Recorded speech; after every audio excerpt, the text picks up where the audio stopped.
Welcome to the Munk Debates. Rudyard Griffiths here, your chair, joined in studio by Andrew Coyne, who's going to be here on our YouTube channel and our podcast feed for the next little bit, talking about all things Canadian and American. Andrew, so fortunate to be able to have these conversations and exchanges with you. We always get such a great reaction, just to flatter you for a moment, from our community when we have you on. And to flatter you a bit more, I think it's because people appreciate the kind of civility and substance to which you've brought to your writing and your journalism over these years.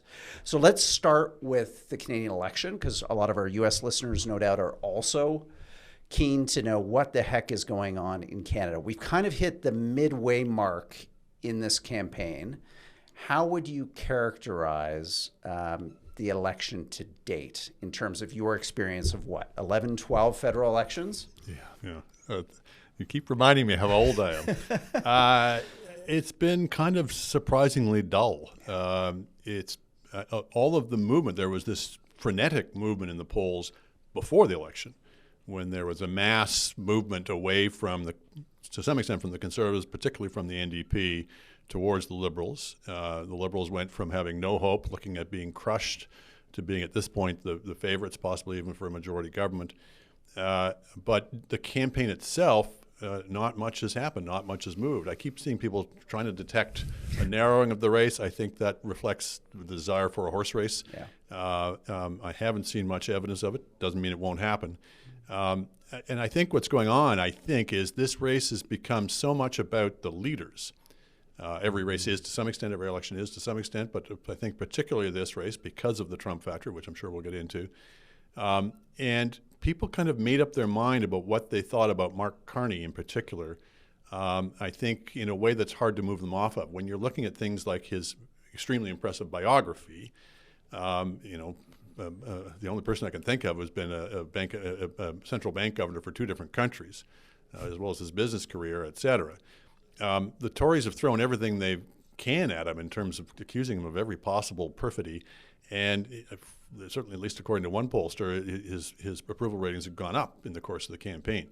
So I think the nature of the race is that, plus his persona. People just kind of made up their minds, and similarly, a large block of the electorate, I think, have kind of made up their mind about Pierre Poilievre, having seen him over an extended period of time. I think that was masked for a while when Justin Trudeau was still the prime minister, because he was in such odium that people were just determined to get rid of him. And I don't mean any offense by this, but they sort of were willing to sort of hold their nose and vote for Poilievre. But once they had an alternative, a proportion of those voters said, okay, now that I've got an alternative, I don't want to vote for him. So long and the short of it being, not a whole lot has happened in the course of the race. There hasn't been a lot of really substantive, exciting policy announcements. I don't mean there haven't been any, but there hasn't been a lot of that. And so it's been mostly kind of stasis. Yeah. Many of our international listeners have probably heard of Mark Carney. As you say, he has this distinction of being both the previous governor of the Bank of England and the Bank of Canada. He's played major roles in global summits around climate change and ethical investing. Are you surprised, Andrew, at the extent to which someone who's, in a sense, so new to politics has really stepped into this race almost in the Canadian political context out of the blue, and then shot to the lead in public opinion polls? How do you understand that? I mean, I think back to the French election that brought Macron into power, where suddenly we saw a decimation of the mainline traditional political parties and basically the power of Macron as a single person, as a brand, as an idea. Is that what we're witnessing now in Canada, just how sickly these political parties are? Or, I don't know, maybe this isn't the right analogy. There may be some of that. I think every situation is different. First of all, as I think I said when I was last on one of your shows, I'm not keen on central bank governors running for politics. I think that sets a very bad precedent. I generally don't think it's a good idea for rookies to, not to get into politics, because you're always a rookie at some point, but to step in at the leadership level, or let alone the prime minister level, is not usually a good idea. It doesn't usually work. So that's all preface. The second bit of preface is a lot of people got into their heads in recent years that everybody's against elites. We don't want elites. We want regular guys that we could have a beer with. We don't want these pointy-headed intellectuals. And I always sort of listened to that. I thought, okay, maybe that's true at this moment in time. But electorates change, situations change. What was right at one point, or politically right at one point, is wrong at another. You know, John F. Kennedy was pretty elite, but people were pretty keen on him at the time, right? Pierre Trudeau was pretty elite. People were pretty clean on the time. They got sick of him after a while. So every situation is different. And so my theory of the case would be we're just in a particular moment right now where the situation's really serious. The threat that is posed, and I use that word advisedly, by Donald Trump as President of the United States to our interests, our values, our very sovereignty is serious. People understand it to be serious. And in serious times, people want serious players. And they change their metric. They change the way that they evaluate people. They're not looking for a guy that can have a beer with. They're looking for somebody who they think has the experience and the character and the judgment and the chops to handle a very difficult situation. And that may be a mixture of how do you deal with Trump? That may be a mixture of how do you handle the economy in the wake of Trump? But whatever those sort of experiential qualities are, a certain section of the electorate, a critical section of the electorate, has decided that Carney has it. Yeah. Let me see if I can make this dog hunt in one other way, this idea of weak parties. The Liberal Party under Carney has gone through this remarkable about-face on a lot of key policy, especially on climate change and the carbon tax, that it basically fought, and then the previous prime minister effectively died on that hill. All of this kind of cast overboard in a matter of a few short days, including the capital gains tax was another big policy plank that the previous prime minister of the same party had argued for. What does that make you feel about the memberships of these parties, how they see them when they seem so fluid and so completely open to ejecting, their left or right hemisphere, depending on which way the political wind is blowing? Well, there's a number of different answers to that. One is, this is the Liberal Party we're talking about, first of all. And the Liberal Party, for our American listeners, is famously shape-shifting, famously is adaptable to whatever.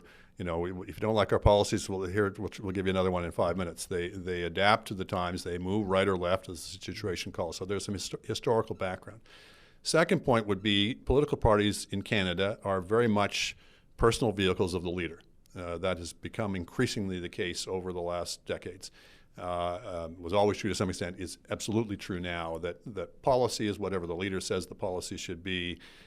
Members of Parliament basically are spokespeople at best for the leadership. They are given their lines to say. They are told when to vote. They're told when to stand up and sit down.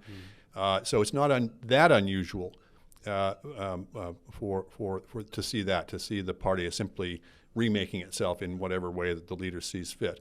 The fact that the party gave itself to the leader, the fact that he won the leadership so handily, certainly tells you where the party was at, and that is the party was desperate. That they were looking at an absolute wipeout in this coming election.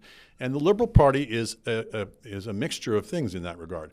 They are famously a strong brand. They have been the quote-unquote natural governing party in Canada for over 100 years. They've won 2 elections in every 3 since 1891. At the same time, they're also a declining brand. They've been teetering on the edge of a disaster for the last few elections, going back certainly to 2011, for example. They got after the 2011 election, which was their worst showing ever. There was a lot of talk. Well, the party really needs to rethink what it means to be a centrist party in the 21st century, when everything else is moving towards the polls, et cetera. They really need to do some hard thinking. And that talk lasted for a while until Justin Trudeau came along, and then everybody in the party went, okay, let's put that to one side. Right. We have a savior. We've got a brand name, the son of a former prime minister, a celebrity in his own right. And they just kind of forgot all about that, and it worked for them well enough for one election, certainly, and they struggled through a couple more. Certainly in their desperation post-Justin Trudeau, Mark Carney looked like the best available thing. He was close enough to where the members of the party saw themselves, but I think the biggest thing that they saw in him was he was a potential winner. And in Liberal Party circles, that is the number one ideology, is can you win? Yeah. Let's begin our transition to what's happening in the United States the last little while, and again, how it's feeding back on this election. But before we go there, maybe as a kind of transition device, let's talk about the kind of progressive movement in Canada, which historically has been represented and captured by what we call the New Democrats, or it's kind of our version of the Bernie Sanders kind of AOC wing of the U.S. capital D Democrats. Why do you think in this current context that they are so catastrophically underperforming when you think about what's happening in the United States, and in part when you think about what's happening in Europe, where some of those movements are actually beginning to get a little traction again, precisely as a counter-reaction to the rise of right-wing populism? Well, the NDP's always had a little bit of a pickle in that regard because they've had to sort of share the progressive vote with the Liberals moving left or right, as the case may be. But when they're in their quote-unquote progressive mode, that's always a difficulty for the NDP to start with. The Liberal strategy in every election that I can think of has been the same, which is to say to voters who are thinking of voting New Democrat, you can't possibly do that. All you will do if you do that is you'll let the Conservatives in.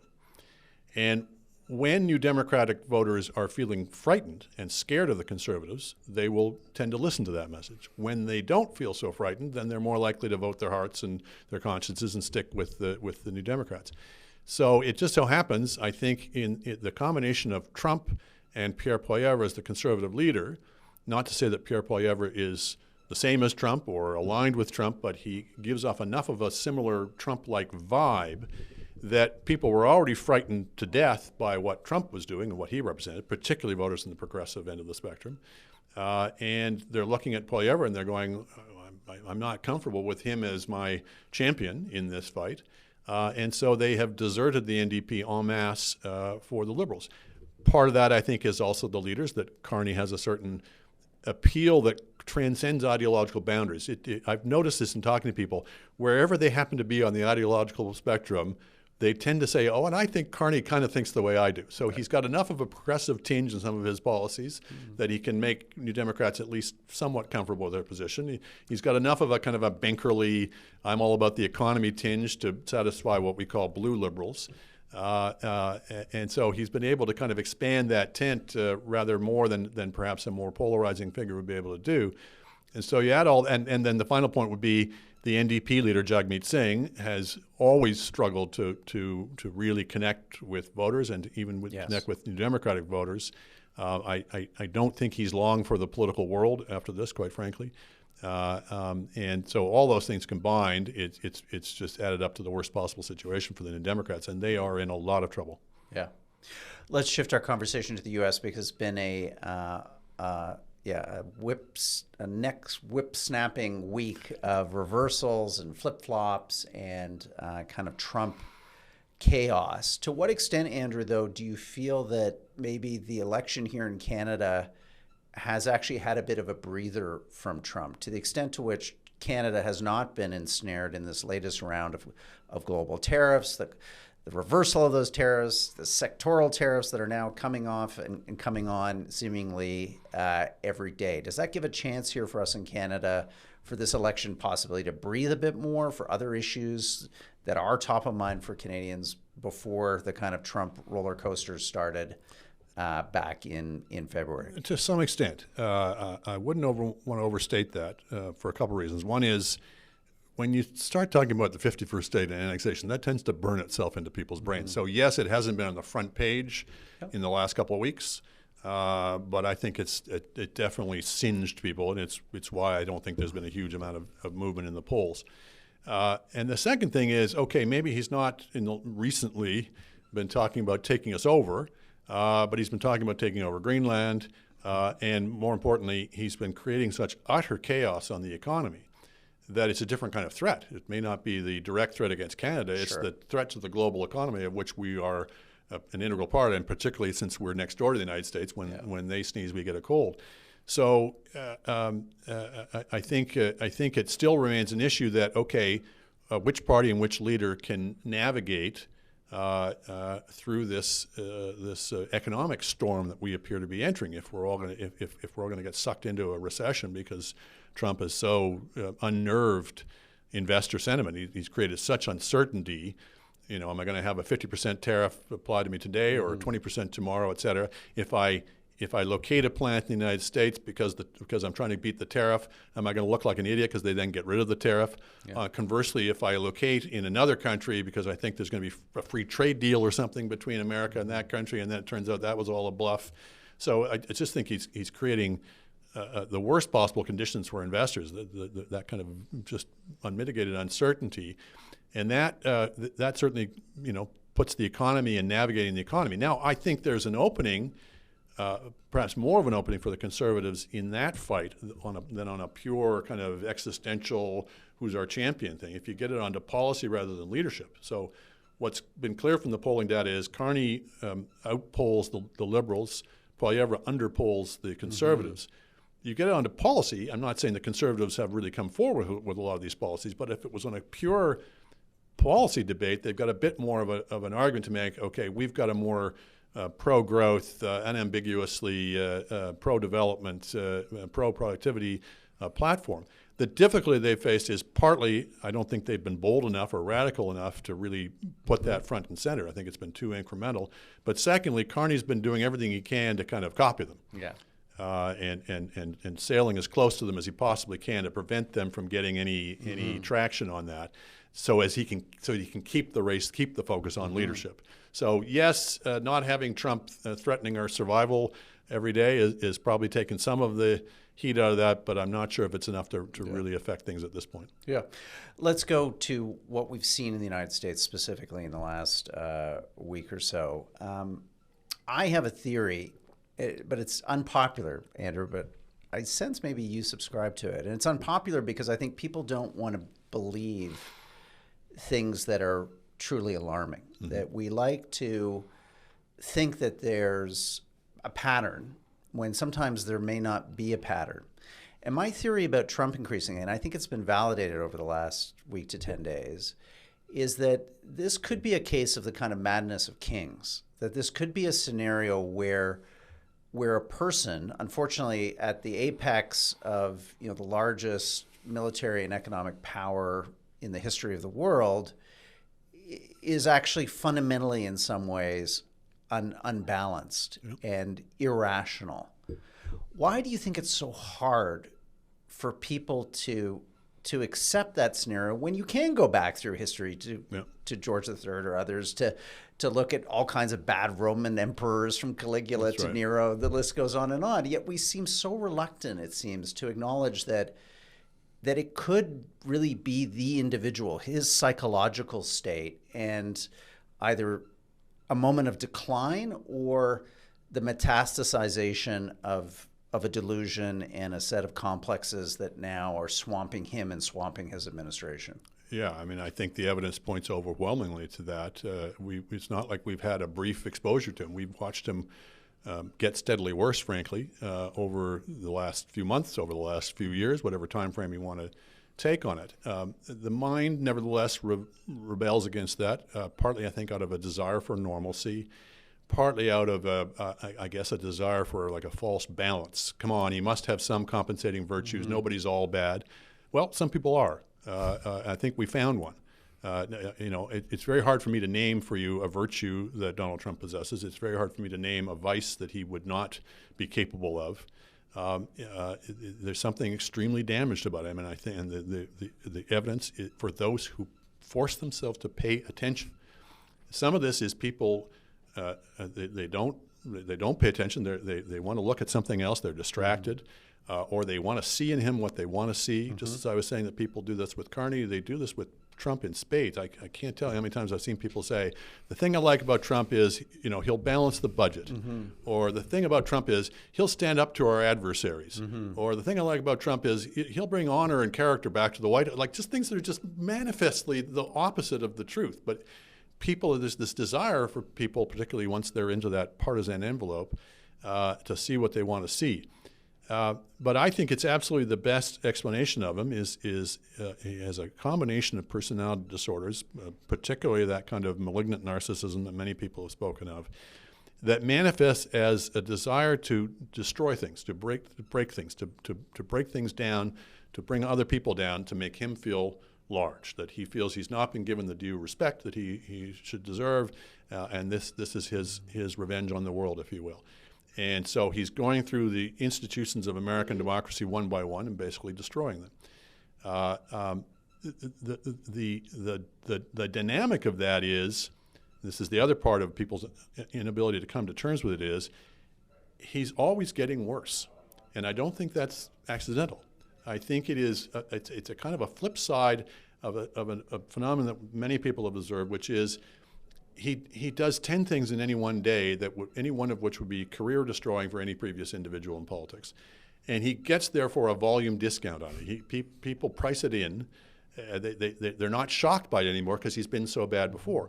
Well, okay, that's to some extent his superpower, but it's also for him enervating. What he wants is constant outrage, and so to keep amping up the outrage, both for his own psychological needs and for those of his supporters who want to see him owning the libs, et cetera, he has to keep getting worse. He has to keep exceeding expectations of how bad he can be. And I think I could absolutely say that with utter confidence.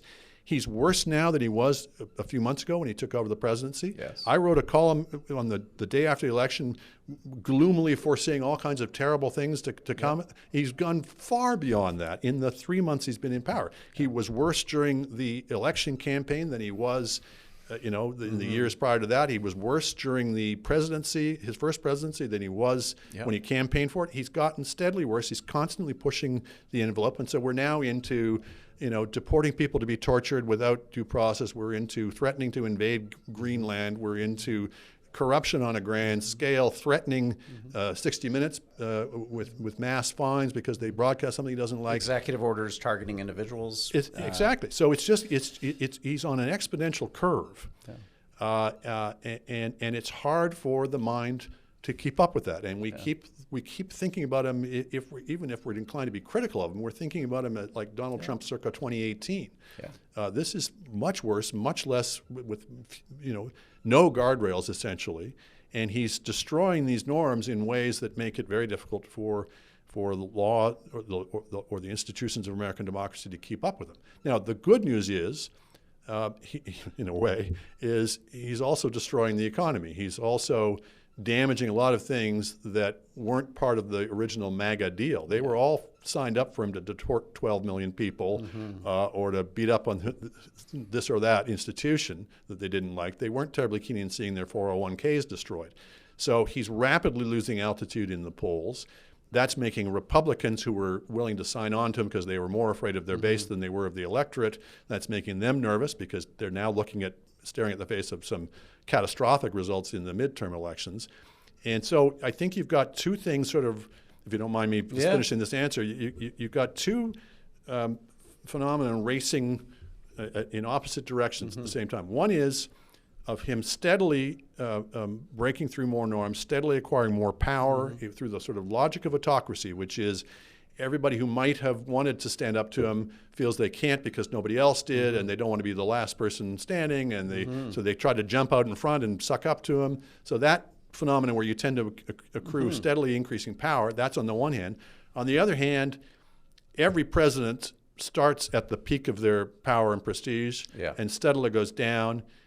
Every president, to some extent, overreads their mandate, and Trump has done that in spades. I mean, he won one of the most narrowest margins in U.S. history.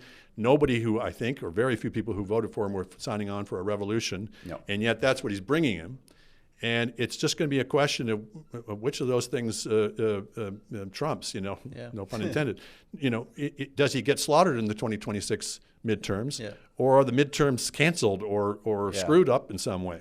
And I say that in all seriousness. That's maybe the last question I want to end with you on, Andrew, is the potential for a crescendo. Because, as you say, the curve, the exponential curve that he seems to be on right now of disruption, I mean, that an exponential means you're looking at a line and then suddenly it does go vertical because the math of exponentiality, kicks in. So how close do you think we might be to that? I mean, how can either he, his administration, the institutions of the United States keep up or cope with this level of again, to euphemistically frame it as change. I mean, it's not change. It's the wrecking ball that he promised. But it seems with each week, especially with that tariff week that we just went through, to have again reached another pitch that in itself was not conceivable the week before. Yeah, I think we're extremely close. For example, they are in the process of, one way or another, defying court orders. And that was always, to me, and maybe I'll look back on this and think this was a quaint hope, but that was always, to me, one of the sort of Rubicons that they may or may not be willing to cross, of actually defying a Supreme Court order. This is what makes Trump different from any previous criminal in office. Richard Nixon was a crook when no one was looking. But when the Supreme Court told him he had to hand over the tapes, he handed over the tapes. Trump wouldn't, I'm quite certain. And he's in the process of, if they haven't, they're trying to squirrel it by saying, actually, the Supreme Court ruled for us, which is crazy, in this matter of this person who was spirited out of the United States to basically a dungeon with no due process. And the administration has admitted in error.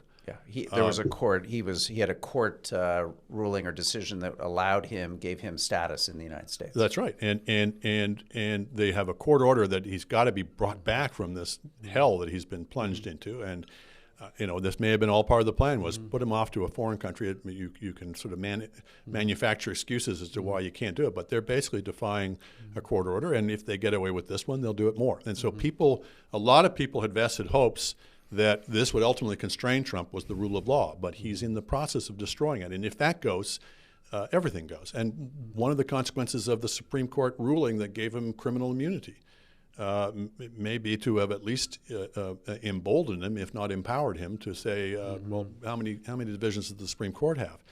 So I think there's real potential that it gets worse really rapidly in a hurry. If we get into, for example, if we continue to see this economic slide where they've set off this cascade of declining, rising interest rates, yet a declining dollar, and where the U.S. dollar status as reserve currency is threatened, if the massive American debt starts to become more burdensome in terms of higher interest rates, et cetera, and we get into a real crisis, does he start? This is what you have to think is the next step: is he start meddling with the Fed? Yeah. And if you start meddling with the Fed and demanding basically hyperinflationary policies to bail you out of the situation you put yourself in, that way leads to chaos. If you start threatening to default on U.S. debt, which many people are talking about as a potential next Trump move. Or even, Andrew, just bizarrely, people in the administration are flagging the idea that part of his negotiations with other countries to avoid his tariffs is that they will either forego the repayment of American debt or accept American debt at different durations than what they hold. So this starts to get into kind of just blatant highway robbery, where you're running up to your allies and saying, you know what, we're completely changing the terms of trade on the world's most liquid and ubiquitous asset, which is U.S. Treasuries. I can't think of anything more serious. Well, and the flaw among many in that thinking is, and you can see this, that they do not understand how the world works.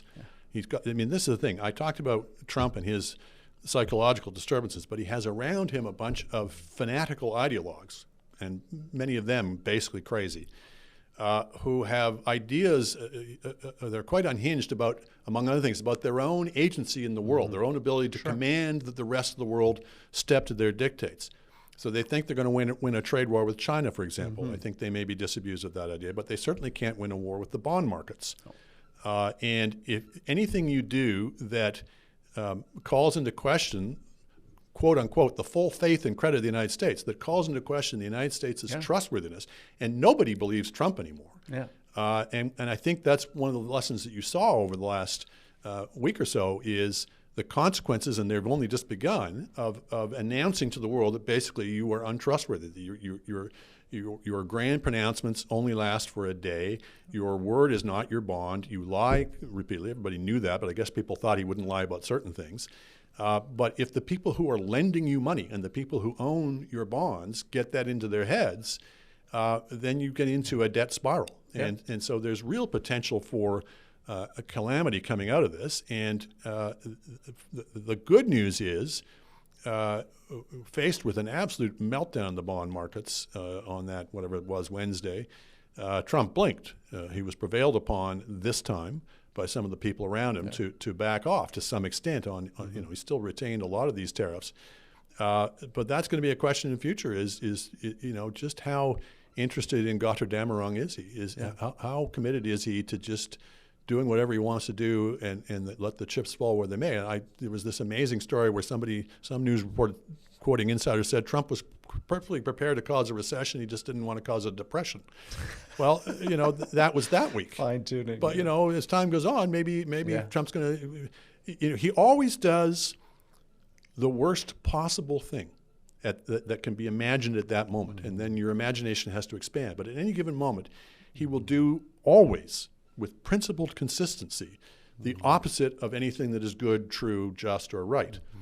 And so what's the craziest thing you could possibly do at this moment? It's slap on 100% tariffs on your trading partners, but he'll think of something crazier in the future. Yeah.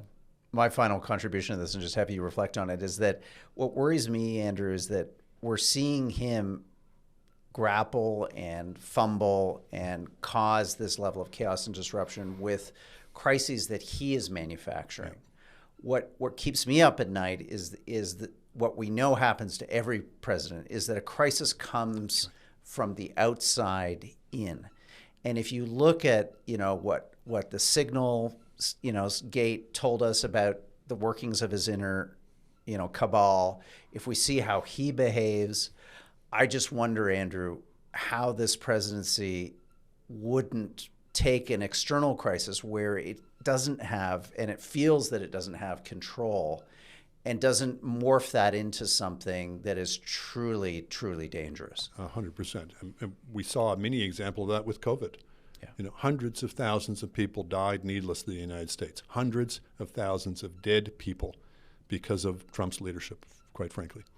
It was absolutely needless. And we get, we're certainly seeing the beginnings of a crisis in Europe with Ukraine and with his flip on this to basically taking the side of the Russians. Yeah. There's no two ways about it. Mass casualty event in Sunni as we're recording today. And he's saying, I was told it was a mistake. Zelensky started this war. It was Biden's war. It's just all utter nonsense. Certainly, at the very least, I would have no confidence of how he would handle a crisis over Taiwan. And at the worst, he would, again, be on the side of Xi Jinping. I mean, this idea that he's tough on China, I think it bears a lot of scrutiny. It's not actually true. And in Canada's case, if things are really crazy and he needs a diversion, I don't think he could ever get the critical mass among the military or whatever to invade Canada or anything like that. But I could well see a crisis in our north that involved Russia or China just sort of setting up shop there and basically defying our sovereignty. That in previous ages we would have said, well, they'd never dare because they'd have to deal with the Americans. And I could well see Trump saying, oh, cut me in for a piece of the action. Yeah. Andrew, this has been so enjoyable. I'm really looking forward to having these conversations with you. And I can't think of a better person to see us through the rest of this election, and then a very important time for the country that will unfold after that with a renegotiation, if we can, of some sort of relationship with the United States, and so many important domestic issues that will slam home. So thank you so much for being here, for sharing your analysis and insights with the Munk Debates community. My pleasure. Everyone, thanks for listening. We'll be doing these interviews for the next while with Andrew, once a week if schedules allow. Please tune in. You can share this episode with your friends on demand as a video on the Munk Debates YouTube channel or on the Munk Debates podcast feed, wherever you get your audio. Thanks again for watching. Rudyard Griffiths here. We'll talk to you again soon. Bye-bye.